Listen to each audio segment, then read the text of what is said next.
Police അന്വേഷണങ്ങളുടെ പശ്ചാത്തലത്തിലാണ് ഷാഹി കബീർ എഴുതിയിട്ടുള്ള ഒരുവിധം എല്ലാ സിനിമകളും വന്നിട്ടുള്ളത്. അദ്ദേഹം ഒരു പോലീസ് ഉദ്യോഗസ്ഥനായിട്ടുള്ളത് കൊണ്ട് തന്നെ ഇത്തരത്തിലുള്ള കുറ്റാന്വേഷണങ്ങൾ വളരെ ഒതന്റിക് ആയിട്ട് അവതരിപ്പിക്കാൻ ആ സിനിമകൾക്ക് സാധിച്ചിട്ടുണ്ട്. ഷാഹി കബീർ രചനയും നവാഗതനായ ജിത്തു അഷ്റഫ് സംവിധാനവും നിർവഹിച്ചിട്ടുള്ള ഏറ്റവും പുതിയ കുഞ്ചാക്കോ ബോബൻ സിനിമയായിട്ടുള്ള ഓഫീസർ ഓൺ ഡ്യൂട്ടി ഒരുപക്ഷെ ഷാഹി കബീർ എഴുതിയിട്ടുള്ള അല്പം സിനിമാറ്റിക് ആയിട്ടുള്ള ഒരു ത്രില്ലറാണ്. റിയലിസ്റ്റിക്കായ മേക്കിങ്ങിനൊപ്പം ഈ സിനിമ നമ്മളെ ഇംപ്രസ് ചെയ്യിക്കുന്നത് ഒരു സ്ഥിരം ത്രില്ലർ ആകുമെന്നൊരു തെറ്റിദ്ധാരണ ട്രെയിലറിലൂടെയും തുടക്കത്തിലെ ചില സംഭവങ്ങളിലൂടെയും കാണിക്കുന്നതിലൂടെയാണ്. സീനിയർ ഉദ്യോഗസ്ഥനെ മർദ്ദിച്ചതിന് ഡിമോട്ട് ചെയ്യപ്പെട്ട ഹരിശങ്കർ എന്ന പോലീസ് ഉദ്യോഗസ്ഥനാണ് നമ്മുടെ പ്രധാന കഥാപാത്രം. പെട്ടെന്ന് ചൂടാകുന്ന ഹരിശങ്കറിന് ജോലിയിൽ തിരികെ കയറിയ ദിവസം തന്നെ ഒരു മുക്കുപണ്ടം റിലേറ്റഡ് കേസ് കിട്ടി. അതിന്റെ പുറകെ പോകുന്ന ഹരി ആ കേസിൽ ഒരു പാറ്റേൺ ഉണ്ടെന്ന് കണ്ടെത്തുന്നു. എന്നാൽ ഒട്ടും വിചാരിക്കാത്ത പല കാര്യങ്ങൾ പിന്നീട് സംഭവിക്കുകയും അതിനെല്ലാം അകാരണമായി ഹരിശങ്കർ ഉത്തരവാദിയാവുകയും ചെയ്യുന്നു. ഇതിന്റെ എല്ലാം ഇടയിലൂടെ ആ കേസ് തെളിയിക്കാൻ അദ്ദേഹം നടത്തുന്ന ശ്രമങ്ങളാണ് ഓഫീസർ ഓൺ ഡ്യൂട്ടിയിൽ നമ്മൾ കാണുന്നത്. സിനിമ കണ്ടപാടെ ചെയ്യുന്ന ഒരു റിവ്യൂ ആണിത്. ഞാനത് പറയാൻ കാരണം ഒരു പെർട്ടിക്കുലർ ട്രാജക്ടറിയിലൂടെ സിനിമ മുന്നോട്ട് പോകൂ എന്ന് വിചാരിച്ച നമ്മളെ ഇവർ എങ്ങനെയാണ് സമർത്ഥമായിട്ട് മിസ്ഗൈഡ് ചെയ്തത് എന്ന് നമ്മളൊന്ന് ഇരുന്ന് ചിന്തിച്ച് ബാക്ക് ട്രാക്ക് ചെയ്യേണ്ട ഒരു അവസ്ഥയുണ്ട് ഈ പടം കണ്ടു കഴിയുമ്പോൾ. സ്വർണ്ണമാലയെ ചുറ്റിപ്പറ്റിയുള്ള ഒരു സീരിയൽ കില്ലർ സ്റ്റോറി എന്ന് തോന്നിപ്പിക്കുന്നിടത്ത് നിന്ന് ഒരു യൂഷ്വൽ റിവെഞ്ച് സ്റ്റോറി ആയിട്ടാണ് കഥ മാറുന്നത്. ഇതിന്റെ രസകരമായ ഒരു കാര്യം എന്താണെന്ന് വെച്ചാൽ കോൺസെപ്ച്വലി അതൊരു ഡൗൺഗ്രേഡ് ആണ്. പക്ഷേ ആ ഒരു ഡൗൺഗ്രേഡ് സ്ക്രിപ്റ്റിങ്ങിന് ഒരു അപ്ഗ്രേഡ് കൊടുക്കുന്നുണ്ട്. പടം മൊത്തം ഒന്ന് ബാക്ക് ട്രാക്ക് ചെയ്തപ്പോൾ ഉണ്ടായ സംശയങ്ങൾ പടം കണ്ട വേറൊരു വ്യക്തിയോട് സംസാരിച്ചപ്പോൾ ഞങ്ങൾക്ക് രണ്ടുപേർക്കും ഷാഹി കബീർ പല സ്ഥലങ്ങളും എങ്ങനെയാണ് കൺവിൻസിംഗ് ആയി എഴുതിയത് എന്ന് മനസ്സിലാവുന്ന ഒരു അവസ്ഥയുണ്ടായി. നല്ല സിനിമകൾ കണ്ടു കഴിഞ്ഞ് ഡിസ്കസ് ചെയ്യുമ്പോൾ കിട്ടുന്ന ഒരു റയർ ആയിട്ടുള്ള സന്തോഷമാണത്. പ്രധാന ഇവന്റിനെ ഒളിപ്പിച്ചു വെക്കാൻ വേണ്ടി ലീനിയർ ആയ കഥയെ നോൺ ലീനിയർ ആക്കുന്ന ഡിസിഷനിലാണ് ഈ സിനിമ എക്സൈറ്റിംഗ് ആകുന്നത്.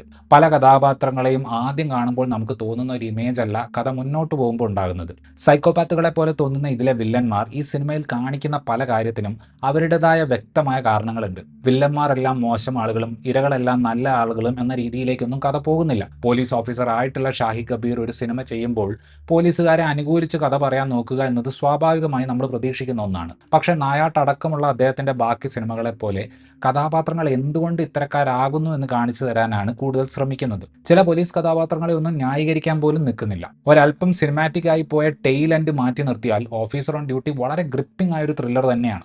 ഒന്നിനെയും അധികം സ്റ്റൈലൈസ് ചെയ്യാൻ താല്പര്യമില്ലാത്ത സ്ക്രിപ്റ്റിനെ ജിത്തു അഷ്റഫ് വിഷ്വൽ റോനസ് കൊണ്ട് കോംപ്ലിമെന്റ് ചെയ്യുന്ന രീതിയിലാണ് സിനിമ ഒരുക്കിയിട്ടുള്ളത്.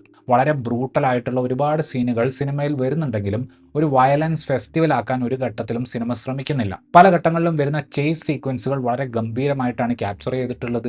എന്താണ് നടക്കുന്നത് എന്ന് നമുക്ക് ക്ലാരിറ്റി കിട്ടുന്ന രീതിയിലാണ് ചമൻ ചാക്കോ ആ ഭാഗങ്ങൾ എഡിറ്റ് ചെയ്തിട്ടുള്ളത്. മികച്ച സൗണ്ട് ഡിസൈനിന്റെ സഹായത്തോടു കൂടി ആക്ഷൻ സീക്വൻസുകൾക്ക് നല്ലൊരു ഇമ്പാക്ട് ഉണ്ടാക്കാൻ സാധിക്കുന്നുണ്ട്. അതിൽ പ്രത്യേകിച്ച് എടുത്തു പറയേണ്ടത് മോർച്ചറിയിൽ നടക്കുന്ന ഫൈറ്റാണ്. റോബി രാജ് വർഗീസ് ഈ ആക്ഷൻ ത്രില്ലറിന്റെ ഇന്റൻസിറ്റി ഒട്ടും ചോർന്നു പോകാത്ത രീതിയിലുള്ള ടൈറ്റ് ഫ്രെയിമിംഗ് ആണ് ഉപയോഗിച്ചിട്ടുള്ളത്. കുഞ്ചാക്കോ ബോബനും സംവിധായകൻ ജിത്തു അഷ്റഫും വരുന്ന ഒരു സീനിൽ വളരെ ഇൻട്രസ്റ്റിംഗ് ആയിട്ടുള്ള ഒരു ലൈറ്റിംഗ് എക്സ്പെരിമെന്റ് അവർ ചെയ്തിട്ടുണ്ട്. ജേക്സ് ബിജോയ് ഒരുക്കിയിട്ടുള്ള പശ്ചാത്തല സംഗീതം മൂവിക്ക് വേണ്ട ഇമ്പാക്ട് കൊടുക്കുന്നുണ്ട്. എന്റെ ഓർമ്മ ശരിയാണെങ്കിൽ ഇതുപോലെ ഒരു മുരടൻ പോലീസുകാരനായി കുഞ്ചാക്കോ ബോബനെ നമ്മൾ അവസാനം കണ്ടത് ബിലഹരി സംവിധാനം ചെയ്ത അള്ളു രാമേന്ദ്രനിലാണ്. ഓഫീസർ ഓൺ ഡ്യൂട്ടിയിൽ ആദ്യം കുഞ്ചാക്കോ ബോബന്റെ ശബ്ദം കേൾക്കുമ്പോൾ കൽക്കിയിലെ ടോവിനോ തോമസിനെ പോലെ കുറച്ച് ബലം പിടിച്ച് റഫാകാൻ ശ്രമിക്കുന്നത് പോലെ തോന്നും. പക്ഷെ കഥ മുന്നോട്ട് പോകെ ആ ഒരു വോയിസ് മോഡുലേഷൻ നമുക്ക് സ്വാഭാവികമായി തോന്നി തുടങ്ങും. ഈ കഥാപാത്രത്തിന്റെ ഇമോഷണൽ ഗ്രാഫ് അഭിനയ മികവ് കാണിക്കാൻ ചാക്കോച്ചന് അവസരം കൊടുക്കുന്നുണ്ട്. ഹരിശങ്കറിന്റെ ഭാര്യയുടെ റോളിൽ വന്നിട്ടുള്ള പ്രിയാമണി നല്ലൊരു കാസ്റ്റിംഗ് ചോയ്സ് ആയിരുന്നു. സിനിമയുടെ അവസാന ഭാഗത്തേക്ക് പ്രധാനപ്പെട്ട സീനുകൾ ഈ കഥാപാത്രത്തിന് ലഭിക്കുന്നുണ്ട്. ജഗദീഷിന് വളരെ മികച്ചൊരു കഥാപാത്രത്തെ ഈ സിനിമയിൽ ലഭിച്ചിട്ടുണ്ട്. വിശാഖ് നായർ ലീഡ് ചെയ്യുന്ന വില്ലന്മാരുടെ സംഘം ട്രെയിലറിൽ കണ്ടപ്പോൾ കുറച്ചധികം എക്സെൻട്രിക് കാരിക്കേച്ചർ സ്വഭാവമുള്ളതുപോലെ തോന്നിയിരുന്നു. പക്ഷെ സിനിമയിലേക്ക് വരുമ്പോൾ അവരുടെ ഭ്രാന്തമായ പക ഒട്ടും ഓവറായി തോന്നിയില്ല. റംസാൻ മുഹമ്മദ്, ഉണ്ണി ലാലു, മനോജ് കെയു, വൈശാഖ് ശങ്കർ, മീനാക്ഷി മുതലായവരാണ് മറ്റു താരങ്ങൾ. സിനിമയുടെ അവസാന ഭാഗത്തേക്ക് വരുമ്പോൾ ഒരു സീനിൽ വില്ലന്മാർ ഒരു ചെറിയ കുട്ടിയുടെ പുറകെ പോകുന്നുണ്ട്.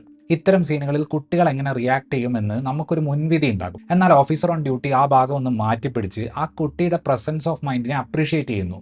ഞെട്ടിപ്പിക്കുന്ന തരം ട്വിസ്റ്റുകളെ ഡിപ്പെൻഡ് ചെയ്യുന്ന ഒരു സിനിമയല്ല ഓഫീസർ ഓൺ ഡ്യൂട്ടി. പക്ഷേ ത്രില്ലറുകൾ അവതരിപ്പിക്കുന്ന സ്ഥിരം കഥ പറച്ചിൽ രീതികളെ കൺസിസ്റ്റന്റ് ആയിട്ട് ട്വീക്ക് ചെയ്തുകൊണ്ട് ഒരു നല്ല ഇംപ്രഷൻ ഉണ്ടാക്കാൻ സാധിച്ചൊരു ത്രില്ലറാണ് ഈ ജിത്തു അഷ്റഫ് സിനിമ.